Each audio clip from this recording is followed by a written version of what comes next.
they didn't care. They basically brought both of us in and like said, "Hey, don't make it weird." And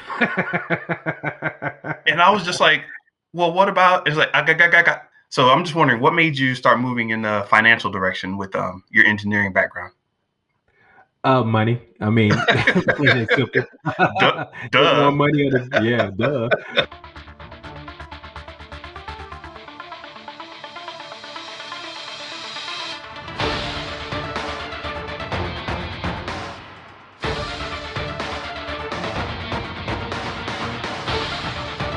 Hey, everyone. Welcome once again to Show versus Business, your weekly take on pop culture from two very different perspectives. I'm your host, Theo, and on the line I have the man himself, Mr. Benja. What's up? What's up, man? What's up? We're here again, right?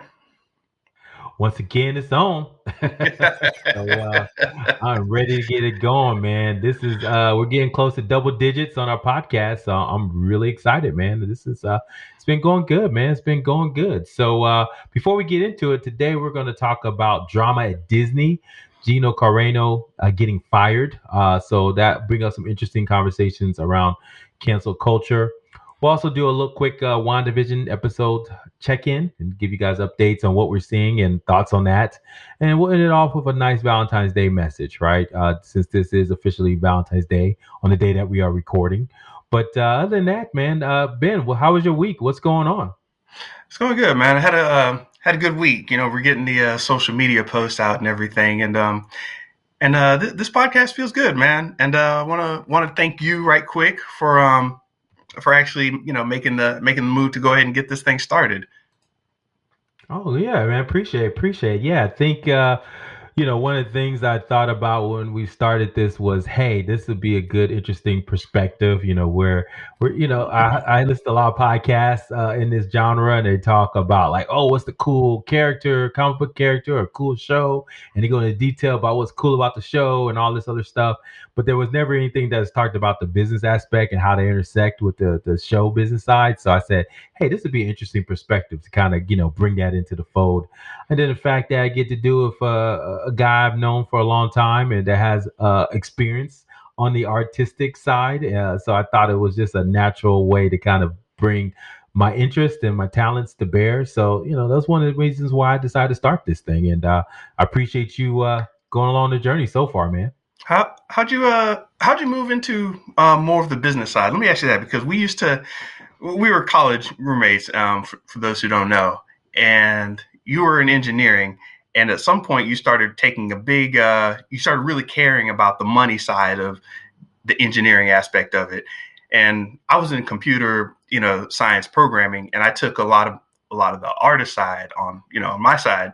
So I'm just wondering, what made you start moving in the financial direction with your engineering background? Money. I mean, plain and simple. duh, Get more duh. money on the yeah, duh. It was more money on the business side. I mean, just not just from sales, but business development, understanding why companies do what. I mean, I just to me, if you're an engineer, you want to know how things work. And business is the ultimate way because there's so many different levers you pull to kind of make things work in business. So to me, that was just another machine to understand and unpack. And so that's kind of why I gravitated toward that. So to your point, yes, I started as an engineer, did that for a couple of years. Then I got my MBA, did some grad school work, did worked on some business development type projects, and then kind of started my own business. And so to me, that's just something that really fascinates me. And then even in this space, right? You're right. We used to talk about like cool comic books or cool movies, things like that. And that's fascinating to me now as we move into a different distribution channels for these type of genre and how social media plays into that. And so that to me is very interesting how, why are these decisions being made, right? From $1 billion purchase of, Lucasfilm by Disney or just, these social media, multiple social media gurus out there and micro influencers, influencing people. So to me, that all matters. and how they all link together is just really, really, really fascinating to me. So I think that's my passion, and the fact that both you and I are different perspectives. I mean, like you said, you went to the artist realm and then worked for years, developing on the cutting edge of art. And I always enjoy talking to you because you gave me that different perspective. Whereas, I'm like, well, why are they doing that from a business standpoint? And so I think, we just made a good match when it came to that. So, Yeah, definitely, man. I was, you know, somebody asked me, why, why we started this and why we had, and how do you have the time for it? I was like, dude, I spend this time anyway doing this stuff. Just talking about the cons, talking about the building up of the characters and creations and all this behind it. So yeah, this is just a natural extension of that. And to your point, um, yeah, why not? Why not take advantage of what you're doing, put it out there, share it with people. So, I mean, it all worked out and I'm having fun with this. So I just wanted to really quick ask you that. I know people are kind of curious about where some of this is coming from. So just thought I'd toss that out there. no, I love it. I love it. Well, we also want to give a shout out to B Dot. B Dot, one of the OGs of the Facebook group where we talk about a lot of this stuff. He goes hard on his fandom. So much respect. Goes Much hard, power. boy. Goes hard, man. He goes hard in the paint, man. So we love him and just want to give him a shout out, Yeah, man. he, So he, but he was thanks for like the support. he was like one of our college roommates, and I didn't know he went like that, man. I mean, he wasn't one of our roommates, but he was always in the spot playing our Exactly. playing our video games, trying to compete on Mario Kart. B Dot, may one day we'll get you on the pod, man. Um, One day. we love you, B Dot. So yeah, definitely. So yeah, let's get into it, man. So real quick, drama at Disney. Dun, dun, dun, dun. So Mm. yeah. So for those that don't know, Gina Carano, a former MMA fighter and also a cast member of The Mandalorian, was recently fired from the show as well as any other Lucasfilm projects due to a TikTok video she shared online. We won't go into exactly, but it was something that was very controversial, and it was something that a lot of folks had issues with. So she was recently, fired from the show, as well as and the actress basically recently made a statement and said that she was going to develop and produce her own film at the conservative news outlets, which announced they're going branching out into entertainment content. She said, "This is just the beginning. Welcome to the rebellion." So definitely interesting, man. So that kind of gets into it a little bit. Let's get into it. We'll talk about other things around this, but cancel culture, man. What's driving this? Is money the only main driver of what cancel culture for big brands? What are your thoughts? And I'll let you speak on the money side, but because there's definitely that part of it. But my thought is when you've got a creative brand, and you're just trying to give people a feeling, hopefully a good feeling about your brand, like, hey, I like these guys, I like what's going on. It's really hard when you're watching a show and you know, um, you're watching old episodes of Buffy the Vampire Slayer, and some jackass's name comes rolling by, and you're like, ugh, it just turns you off from the product. So, I get it from that respect, but it's just really, it's always been there. You don't want to mess up the brand, and you're walking in dangerous territory whenever you start messing up the brand, and people rally against you. But now with Twitter, with all the social media out there, the fact that people can be recorded now in different ways, and just the change in the atmosphere of how people talk. You the situation's different now. You can't get away with as much stuff, and from the personal side of things, it's just like suddenly if you have a character like Gina Carano, or you're building like what is it, Rangers of the Republic show. Yeah, New Republic. Yeah, Yeah, Rangers the of Rangers New of the New Republic. Republic. Um, you've got this new show coming out, and you want it to be received with as much favor as possible, and you want people to like it and concentrate on the property itself as opposed to any drama. So So I get it from that side. But now, you say there's also a big financial hit that happens, or there are big financial repercussions that can happen too. So how does that work out on your side? Yeah, yeah. I mean, you bring up a great point. I think, so not only is this going to be lost money in terms of, what they were building in terms of this new TV show, right? Because I think she was going to be one of the leads. And so now they got recast and all that. So that's a whole nother separate conversation. But I mean, I think also this is the same week that Disney announced earnings. And so it's kind of like they kind of had to do something soon and make a decision on this because they didn't want that to affect the stock price, right? So what they announced at the last earnings announcement was that they were up to 95 million subscribers at the beginning of the year, which is up from the 87 they just announced in December. So this is huge. I mean, so they're growing, leaps and bounds, and looks like between WandaVision and the other Marvel shows coming out, they look like they are owning Friday nights, and so they feel like, hey, we have to maintain this momentum, and we don't want any of the woke warriors or social justice warriors coming up and taking away from that revenue, right? And so I think that's a big driver. And I think I looked at the numbers recently. So the stock price went up to about 191, right, dollars per share after this announcement, and is down around about 187. So this is 5-year highs for them, right? And this is now, mind you, this is the middle of a pandemic where their core business is basically shut down. Disneyland, Disney World, they're eating costs left and right for these, but their streaming business is core to, it's like their crown jewels. So anything that affects that, yes, they're going to get rid of that with quickness. And Gina was wrapped into that. And so I get that piece of it. Now, it's Disney specific, right? So now if we get into, you know, overall, when you look at businesses in general, I would just say that if you think about it, cancel culture really reflects, reputation, right? How people perceive a brand. And, there's all kinds of examples, right? For instance, Edelman Trust Index has said 64% of consumers around the world will boycott a brand solely because of its position on a social or political issue. So that means brands, can lose people buying things because of, their trust in them. So I I'm think gonna this is something. I'm gonna burn my pillow right now. Exactly. My pillow, or well, we talked about this before the Yeah. pod, right? So the Washington football team was named something else for many, many years, right? And no one had issues with it. No one. We would say it all the time. And because of the reputation had gotten so bad, and also I think it was conflated with the reputation of the NFL in general, they Hmm. finally Yeah. changed the name. And so now it's just this random, the Washington football team. I mean, there's no nickname.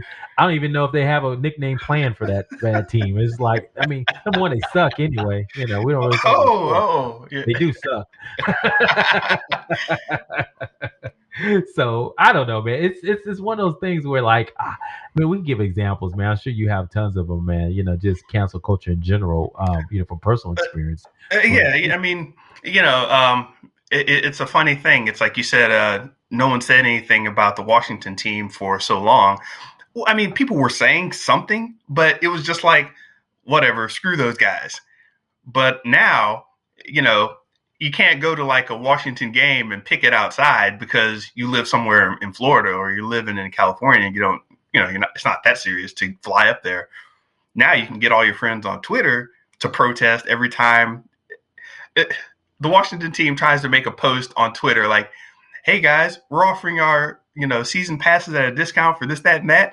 And it's like, yeah. But what about your name, you racist fucks? And it's like, oh crap. Well, now my name's getting tarnished. So, um, no, that's a good point. I mean, you're right. It's like Twitter, Facebook. That's like the new promotional, kind of sending out awareness campaigns, right? And so if you try to put something out there and you have a bad reputation, then you're gonna have these Twitter fingers out there trashing your campaign, and your campaign is not gonna be as effective anymore, right? So you're right. I mean, that's one area where it affects the bottom line. So now instead of we're gonna spend a couple million on Facebook and Twitter, now you got to spend double that because you got people trashing your every time you put a post up there. So it's kind of like you got to put more content out there because of that. So I get that part. So that's kind of interesting. You're right. so yeah, it's a, and I'm gonna give a personal, um, personal accounting here Oh, of don't a get situation. canceled, Ben. Be careful. Don't get canceled. It's messy right now, and I'll forgive cancel culture for being a little messy because all of this communication is kind of new to us. So, we may just start canceling and dropping people without full investigations, without proper process. Um, with bad information, even. But overall, bringing a lot of this stuff up is a good thing. And they say sunshine's the best medicine, so let's shine a light on all this nonsense and get some of this stuff worked out. Right now, it's a little messy and can get frustrating, but and and I know personally because I was in this one situation at one of my jobs a couple years back where basically I thought one guy wasn't doing his job. I thought he wasn't working hard enough. I thought he wasn't doing his thing. So what I ended up doing is we had some talks about it. I was like, hey man, the job is affecting the rest of us, what's up? And he was like, hey man, I'm doing what I want to do. I'm like, all right. And it became a thing where this guy just got comfortable not doing his job. And everybody kind of knew it, but he was such a friendly, nice guy. And we differed on a lot of opinions on things, but the core, for me at least, was just he wasn't doing his job, or at least I thought he wasn't. So what I started doing is I'm doing my work, and whenever I was around his work area, I would just start doing some of his work. I'm like, oh, while I'm here, I might as well change this. I might as well fix that, da da da. It'll make the work easier on him. It'll be all cool. Apparently, he really didn't like that. He really didn't like me doing any part of his job. To me, I just wanted to keep working, keep moving. So the whole the whole debate kind of started up where, he's encroaching on me and it's like, oh, well, now I gotta shoot back at you. Look, man, this dude's not doing his job, da da da. Basically, we stand on two sides of a social fence. And this could be any social fence you come up with, but we're on two different sides of a social fence. And the higher ups see people arguing. They didn't care. They basically brought both of us in and said, hey, don't make it weird. And I was just like, well, what about, it's like, we're the company. Don't make it weird for us. We don't even know how to handle these social fences that everybody has. This guy's clicked in with these people. I'm clicked in with some other people. We don't even care. In the end, do your work and don't make it weird for anybody else working here. So, without getting into a lot of the different social things that might have been going on, that was a basic general example of, well, crap, we've got two different people arguing about something. Someone's got to go. And, either someone's got to go or the argument stops. So basically, I backed off, and you'll see that in a lot of situations where some person backs off for their career, and that's unfortunate in a lot of times because there are abuses of power, there are abuses of position, standing, social standing, or whatever, and it gets to be hairy in a lot of situations. I mean, my situation, the one that I mentioned at least, wasn't that socially hairy. It's not like we needed to bring lawyers in or anything like that. So I could only imagine, what some of these stars are going through, and like with the, Gina Carano, we can go back to Joss Whedon, we can go back to Van Latham, James Gunn, all these other people. You can't even begin to have the argument before the company steps in. It's like, I see an argument going on. I kind of don't want to ruin my reputation. So we're going to safely or quickly make this problem kind of go away. And yeah, so you see all this happening, and it's just weird out there, man. And when I say weird, it's just, we're not sure how companies are going to react. We're not sure how the people are going to react. Will you be affected by this financially in the positive? Will people hire you for other things or better things? Or will people hit you financially in a worse way where they don't want to hear from you again, or nobody will hire you even if the public does like you. I mean, it gets really weird. So yeah, it's just Yeah, wow. Yeah, thanks for sharing that. I mean, that there's a lot of things to unpack there. I mean, you had talked about the language, right? I think that's true. We just didn't have the language for a lot of this stuff. And to be fair, we probably still don't, right? It's very messy, right? Because it ends up becoming, he said, or she said, or she said, and we just don't know who's telling what the whole story. But the story is always somewhere in the middle, right? And then, so to your point, I agree. And then also, it's just like you're right. There's different dynamics at play, right? Racial dynamics or power dynamics, financial dynamics. So it's kind of hard to kind of figure out what's the truth in all this, right? And so now we're just like putting things on blast all over the place. And so then you have people who are on one side, say, hey, we gotta just explain everything, tell everybody everything, right? Listen to all women, listen to all women, right? All stories. We gotta listen to it all, right? We gotta make sure. And then you have the other side was like, well, you know what? This is crazy. All these work warriors. Why are they going after these social justice warriors? We don't need this right now. I like it when it was back in the day, right?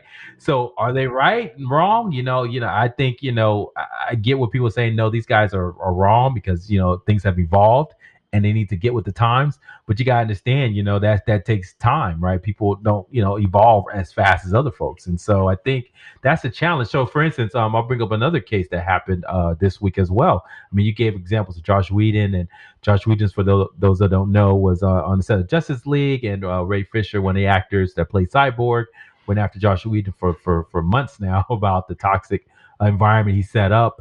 And then recently, Charisma Carpenter, who was an actress on Buffy and Angel back in the day, has stood with Ray Fisher because she too had another story of a toxic environment that Josh Whedon had created. So, like I said, that was one story, but then there was another story in a show called The Bachelor. Do you know what The Bachelor has been?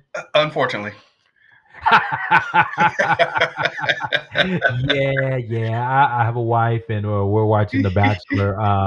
Well, this season is interesting because they finally have a black lead for The Bachelor, right? And the long time host, Chris Harrison, was recently asked to step aside from the show because of interesting incident where he was uh, basically commenting on the woke warriors going after a contestant on the current season of the show. So basically, he got canceled for calling out cancel culture. And so it was one of those things that just blew my mind because the way he went about it was very passionate on the interview he did with a black host who was actually a lead on The Bachelorette at one time. And so for him to like go out like that and he went hard, it was definitely something he was passionate about, but it was, things that we talked about, right? He was, hey, and she didn't know what she was doing, very compassionate for this contestant who was seen as someone who may have done something, showing things that were insensitive, right? Or had a lot of racial insensitivity, excuse me, around racial issues that she posted on Instagram and things like that. And so he was, Chris Harrison was basically defending her, going after woke warriors, and very passionate. And because of that, there was backlash now to him, and everybody was saying, "Hey, you need to step down," and he did. So to your point, I mean, that weirdness you talk about, the language, the two sides of this, right? I think it's all of it is relevant, but to your point, ultimately, it's about business, and if the businesses feel like this is a risk to the bottom line, they're gonna stop that shit with a quickness, right? So the example I like to give is like I have two kids, right? And so you hear some screaming, you don't care what the scream is about, right? You just want this shit to stop because you're aggravated, you're angry. So you go down. So what are you guys screaming about? Well, he did this, she did this. Da, da, da, da, da, da. I don't care. Come here. Yeah, You pick yeah, one. You don't care who it is. You just pick one. He said, "It's your fault, and I'm going to do this. I'm going to do this right now. Give me your hand." yeah. So it's kind of like you don't know, what to do, but you just want it to stop. And I think that's how businesses perceive it, right? And so that's, you hit the nail on the head about the messiness of all this. Yeah, and and as I said, there's messiness in a positive way where it's like we still don't know how to process all of this. We don't know how to, and I'm saying this just in a broad, very broad scope. We don't know how to deal with a lot of different people. A lot of people think that things are okay when they're really not. Um, for whatever reason, a lot of people have some bullshit ideas going on, and we're not having we don't have these we don't have business and HR really telling people like, hey, I mean, every company has HR that goes through like sensitivity training, and you should know all this stuff, but it's not it's not practical yet. You know what I mean? Mhm. It's not a day to day kind of thing. Um, for example, being from Florida, I brought my brother out to California one time, and he said "sweetie" to one of the waitresses. It's like, "Thank you, sweetie." Oh, don't do that. And I looked up. I looked up like, "Oh shit, this is California." What the fuck you doing, brah? Why'd you say that? I know we say it in Florida. And the waitress was like, "Oh, it's no problem, honey." And I was like, "Oh, thank God." She's one of those waitresses who just can. So but you don't know how to play these things out. You don't know how different people work. And as I look into and on the other hand, I look into like the Avengers situation, the Buffy the Vampire situation, the Justice League standing with Ray Fisher situation, and I see all this evidence, and I'm like, okay, well, clearly, this guy's out of pocket and needs to be pushed to the side. Throw some Rotten Tomatoes at him when you see him on the side of the street. Um, that's how. And wait a minute, is that even used anymore? Throw tomatoes at somebody, because I don't want people to think I'm saying physically Yeah, attack anyone. yeah, I know, I know. Watch I just out, watch out. Yeah, it used to be a thing, when we were kids. It's People just know like, what Rotten Tomatoes are, right? Though I mean, that's a bad thing, right? Rotten dude, Tomatoes it has a splat, right? I don't know if you go to Rotten Tomatoes, it was a bad TV show or movie. It's got a splat, so that's where that yeah, came from. For those I that I, don't ca- know, I can assume that everybody knows, and it's like, oh, we should throw things at people. It's like, I'm not saying that. But yeah, you gotta people doing clownish behavior. You got to clown on them. So yeah. um, it's And the it's thing about messy, but go ahead, yeah, everybody. You see something, say something. That whole vibe. Yeah, the thing about Josh Whedon too is interesting. I mean, I love Buffy. I mean, and he was considered genius, and the fact that he put together the Avengers, doesn't defend his character, of course, but I mean, it just goes back to that, old saying, talent trumps, basically someone who's very talented doesn't matter what their personality is, right? And so, I mean, that's proven time and time again. I mean, Kanye, fortunately, has gone to the asshole, region, and other great artists, have shown themselves. I mean, Steve Jobs, was, considered a brilliant business person, but he was an asshole. So it's kind of like, Elon Musk. there's an excuse. Elon Musk, yeah, I've heard some stories about him as well, and so it's kind of like, you know, we honor, but I think it's a culture thing too. I mean, granted, he we're holding people accountable, which is great. But I do feel like if someone's talented, they'll still get away with a lot more, and we won't know about it years later. Harvey Weinstein, reason why he was able to get away with so much because he was able to produce these great movies that won Oscars.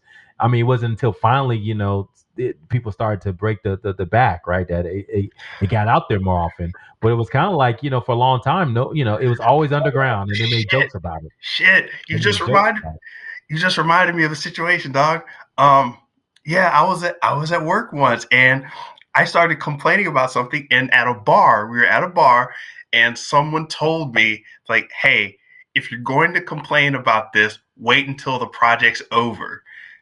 And I was like, I stopped myself, and I was like, "Shit." I just wanted to say what I wanted to say, but then I look around, and there are other people who would have been affected. It's like if you start messing up this guy's money, you're all on a team. Are you going to Mhm. start messing up other people's money? And then if you go try to get a job somewhere else, is somebody going to remember that? You're not sure who stands with this guy or stands with you. Uh, and, I was just being me, but we're at a bar and we're being very free about things.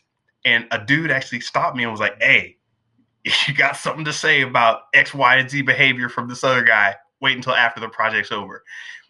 And Wow. it just was very sobering. Like, oh, okay, I get it. So people are wondering, why don't people say something? it's not very black and white a lot of times. It's not clean cut.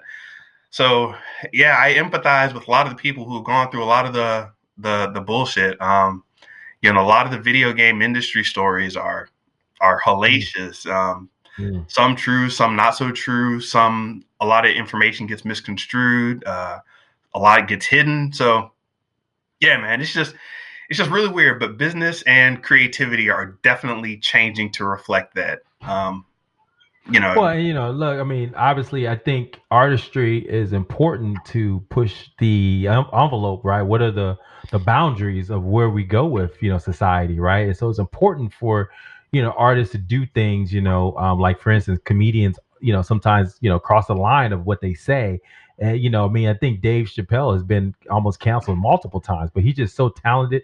And the fact that he's pushing those boundaries, it's hard for people to say, hey, we can't just really cancel him, right? Because he's artists. But it's like, to your point, it's like, it's a fine line. It's like, okay, how far do you push it? So I think there has to be some understanding that there's some things that need to be pushed, right? So we can understand where the boundaries are, right? But then there's yeah, clear cut things that are just totally wrong, right? It's just like, dude, what Harvey Weinstein was doing was just, odious and just terrible and something that we should never allow. And if there's other things that are happening, there's cruelty and mistreatment on sets by directors with more power and things like that. I think those need to be called out, But you're right. I mean, at the time, a lot of folks scared to do it, or not scared so much, but maybe like you said, it was more complex. Where, look, I care about this project more than I can deal with this asshole, right? Even though he's creating a toxic environment, but I know what we're going to create is so going to be so powerful. So I get that as well, right? Where some people are not talking until like 20 years later about something because the project was so good, right? And so I think that's a challenge, right? And then also it could be personal, financial reasons prevent people from talking as well. So it's kind of interesting. I mean, look at someone like Colin Kaepernick, right, who put himself out there, right, in the football arena. I mean, to be fair, he has not gotten another football opportunity, right? I mean, I think he tried. They did some kind of farce where he went out there and yeah, did some footballs around.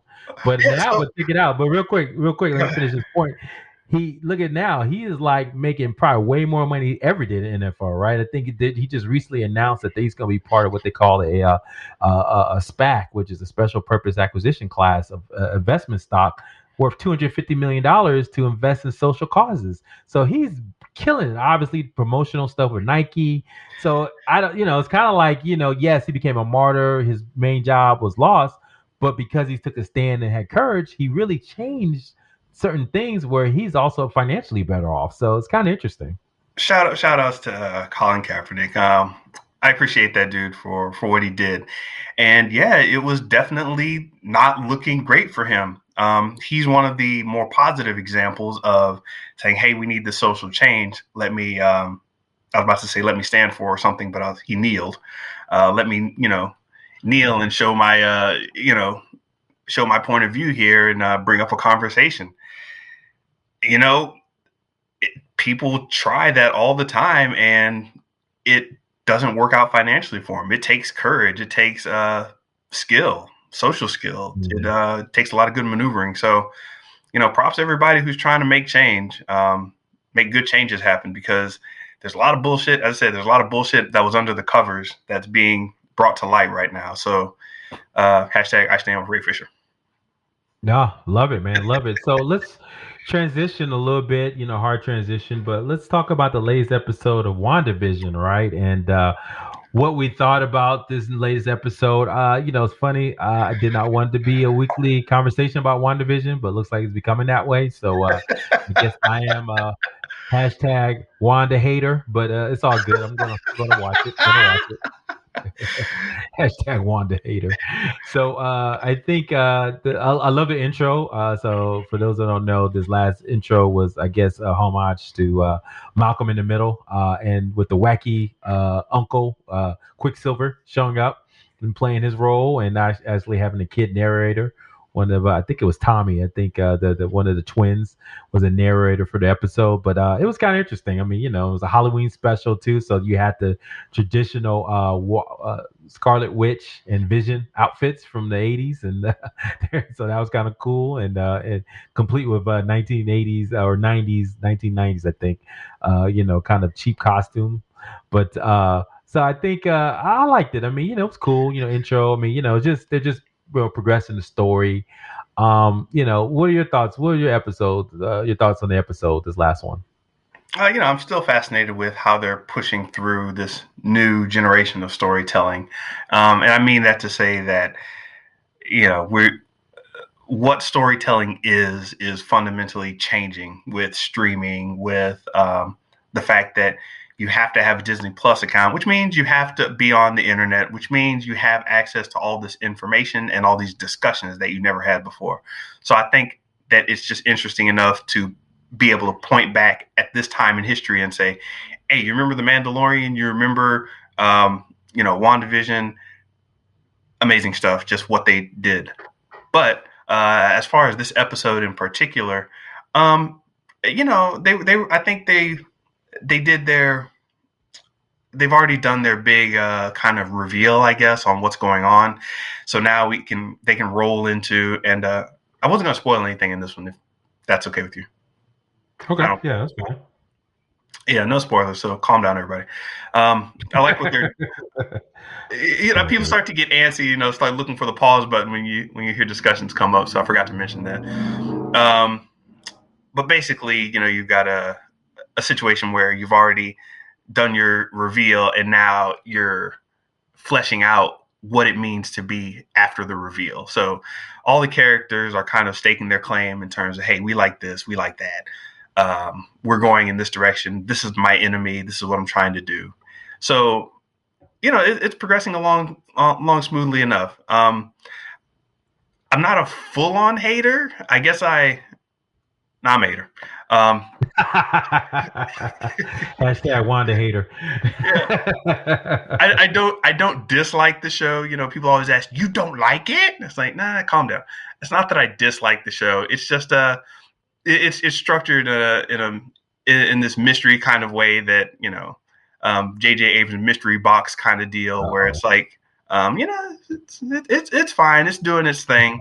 But I find myself watching it more because it's interesting rather than it's got a classic story that I'm attaching myself to, which is, back to the point, kind of the reason they're doing it this way, to break the idea of a classic story. So it's fine. Yeah. You make some good points. I mean, I think it is. I think we're commenting more about the stuff around the show, right? Not really the show itself, right? Because there's mystery, what's really going on, and then obviously introduce a character that's going to open up possibilities, not for the TV show, but basically for the Marvel universe and future movies. They're setting up things for future movies, future TV shows. So it's kind of like, are we really talking about the pilot? Do we really care about the characters per se, or we just care about what the implications of the plot mean to the bigger story narrative, right? Are we more interested in what's going to happen in the next 5 years as opposed to the next, 5 weeks of the show? So that's the challenge I run into, right? It's like, I get what they're doing, from a business standpoint, introducing all these characters, all these threads, all these different things, but it's not really relative to the show itself, if that makes sense. So exactly, and check this out. You'll find more people talking about the details of Age of Ultron and the details of Thor: The Dark World and the details of Infinity War more than you will the details that actually happened in WandaVision, which is really bizarre to me. So. Well, those are movies too. So, I mean, I guess an example would be like a comparable TV show, right? Like Stranger Things, right? So, can you get into Stranger Things and watch and care about the characters and then, relate that to, because I don't know if you remember when Stranger Things first came out, there was a big thing called Justice for Barb, right? It was a character in the show that just got dumped, basically killed off screen somewhat. And everybody got really excited about it. And so, I don't see that kind of happening. And they got excited by a character, but only because what it represented for like what's going to happen in the next 5 years for the MCU, right? And so it's kind of Yeah, like, it's kind of like, okay, cool, but B dot, I saw what he put on our Facebook page, right, with the blown mind. I'm like, dude, I mean, calm down, man. He was like, mind blown. Oh my god, this is yeah. crazy. I mean, but okay, sure, but I mean, ultimately, I think it's good. I mean, be honest with you, it's a TV show. I mean, but the cliffhangers, I'm not really gelling with the cliffhangers. They're kind of pissing me off. I'm just You, like, get to the story, man. you know what's funny? I I accept that in terms of like the old school. That I mean, it's building on what comics used to do. There would be comic series that actually play out like WandaVision, so I can't be too mad at it for doing that. Where you'd read through a comic and it's like, hey, they're trapped in this world and this is going on, and turn around to the comic book guy and say, hey, wait a minute, who's this character? And he starts telling you about some other comic book series that you need to be reading. It's like, oh yeah, hold on, let me break out my House of M comics and explain to you what's going on here. Let me break out my old Wolverine, Old Man Logan comics to explain to you what's going on. And so there's that. And I get that they're incredibly intelligent about putting that out there. But, maybe this is just me getting used to this new type of storytelling where I'm not. I mean, I'm still a hater, so don't get me wrong here. I Man, just want to keep you gonna on put putting that that out out there? there. Yeah, just in case people are like, hey, you WandaVision loved it hater. too. Yeah. No, it's good stuff, but not my style of thing. Um Nah, you hit the net on the head. I mean, it's kind of one of those things. Something you had brought up. Now I can't remember what it was at this point, but it was like, they're telling, oh, this is what it was. The story is interesting because you're right. They know you can have access to the internet, so you can look up all this stuff, right? If you want to know about House of M, right, or or Vision, there was a comic, there was a comic book by Matt Fraction that kind of talked about what if Vision was in a suburban lifestyle. So what they've done was like they create this little TV show, right, that kind of pulled a lot of different streams from everywhere, and then also leveraging your knowledge from the Avenger movies, leveraging your knowledge from comic books, leveraging your knowledge about just MCU trickery overall. So it's kind of like it's like, okay, I'm going to do deep dive into House of M, So it's kind of like they know this. To your point, it's like this is they want to get you. I remember reading real quick, and I'll let you get into the yard part, but I just remember what's his name? Oh man, it's drawing a blank. Oh, is it Morrison? I think it's Morrison. He's like that guru that writes a lot of esoteric comics. You got to read his comic book, and it's like he's bringing references in from like back in like 1972, right? Some obscure character you should know. And he said he does that on purpose because he's like, look, you have the internet, so if you don't know who this person is, go look it up. And so he does know, because yeah, you remember back in the day when you read comic books, right? They had little thought bubbles. He said, oh yeah, we referenced this in comic, Spider-Man, Amazing Spider-Man 102, go look it yeah, up. Now they give you no hints. You just got like, who's this guy? Why what's going on? You got to yeah, go on the internet, look it up, figure it out, and then the story starts making sense, right? So yeah. anyway, that's kind of what they're doing. WandaVision. Yeah, I do have fun with that. I actually have legitimate fun doing that. But for anybody who's wondering, it's just my definition of a story. I think about the classic definition, so whatever. Um, but no, I do have fun doing the treasure hunt. That's what I call that. Um, but there's a theory going out there, and we'll be able to find out how serious this theory is about the Infinity Stones and the commercials in WandaVision. So right now, there's a theory going around that somehow all of the commercials are relating to the different Infinity Stones, and if you remember back, there was the Hydra Soak um, that was referencing the space stone. It's a cube. The box is a cube for Hydra Soak, and it looks like it's representing basically the Tesseract. It's got this Tesseract kind of look, and we remember that house, the Space Stone. Um, there was also the toaster, and that's what Tony Stark called Vision. He called him a toaster, and it was always like, hey, we got this new smart toaster, that can perfectly tell what you're trying to make and everything, and it just does it, and it knows what it's talking about, and that's referencing the Mind Stone. There's there was the Strucker watch.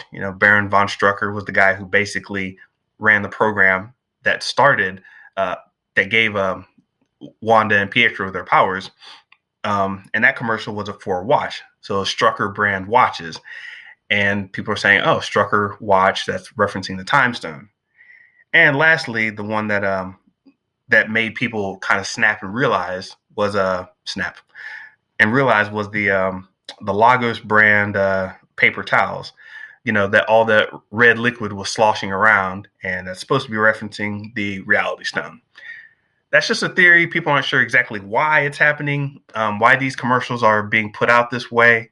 Are they subconscious manifestations of what Wanda's thinking about? This is the kind of mystery that has me debating with myself at 11:30 at night if I should stay up another half hour so I can watch WandaVision uh, when it drops, or should I just go to bed? It's Oh, terribly entertaining in that respect. that's So funny. Yeah, you're right. You and I are different because I don't like the search. I mean, it's kind of like everything should be in the text, right? It's kind of like, if you write a good story, why you got why you gotta go search something outside the story, right? I mean, like there's like Game of Thrones, for instance, right? I mean, yeah. except for the last season, which sucked, everything was there in the story, right? How Mm-hmm. you could figure out what Jon Snow's parents were and all that. You didn't have to go find out, like, oh, wait, we look up in 1482 in Europe, this is what really happened. So I like that kind of storytelling because it's Yeah. like, the writer, really thought about the story. And so he made everything else work. So it makes sense. But then it seems like it's cheating, don't you think? If you kind of create a No, no, puzzle box outside of the story? it is cheating. And it is cheating. You're relying on things that are nostalgia based or knowledge based. Like whenever someone says, they call it dog whistling. They say something that only a select few can hear. Whenever you hear a dog whistle in a speech, in a movie or something, you're like, oh, he's talking to me. Oh, I got the joke. I got the reference. There's value gained from that. I don't think it should be done at the expense of the story. And I think, WandaVision is really kind of playing with that line there. They're fuzzing it up a little bit. Um, but it's working for them. And like I even had problems with the Mandalorian, where they relied very heavily on, nostalgia. Did you see this kind of elements? And I was kind of like, looking at it funny style. And so to test it out, um, I went back and watched episodes of Samurai Jack, because those they have very contained episodes in Samurai Jack where it's like you don't have to know anything about Samurai Jack, what happened before, what happened after. They are very self-contained episodes where you watch one and they very quickly bring you up to speed. You have your inciting incident, you have your conflict, the character needs to go do X, Y, and Z, and things get resolved in the end, and it all gets put back in the box, end of story.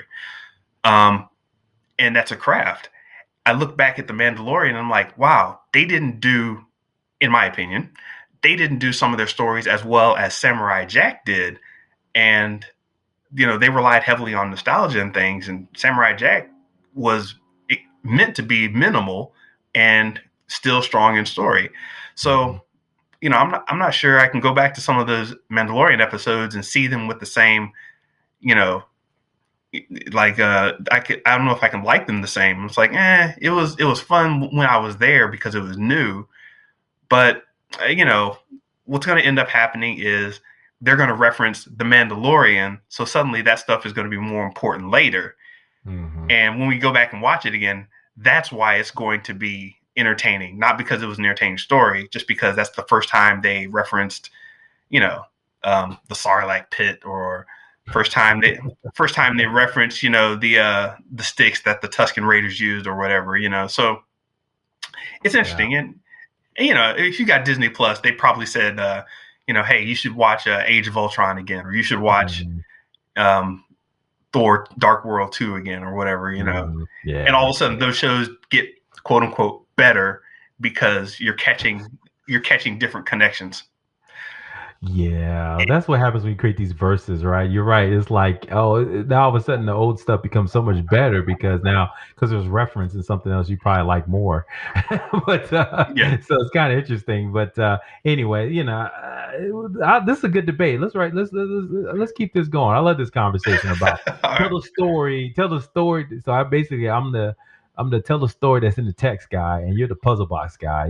So it's kind of like let's do some analysis on that. Let's figure out what other shows are like that, and because we may find out that's where we delineate why I like certain shows and why you like certain shows. Probably that's probably because the more I think about it, like Snowpiercer, I always bring it up every episode, but I like that because it's such a weird out there show and story, but it's so contained in its own little universe. So I don't have to understand other things. It's just like just Yeah. understand the story text and you'll figure it out. So to Yeah. me, that's brilliant. I finished watching Snowpiercer, and to your point, yeah, you can just get in and kind of say, there's this guy, he's got this problem. There's this other guy, he's got this problem. Watch the conflict. And it's like, cool, get it. Exactly.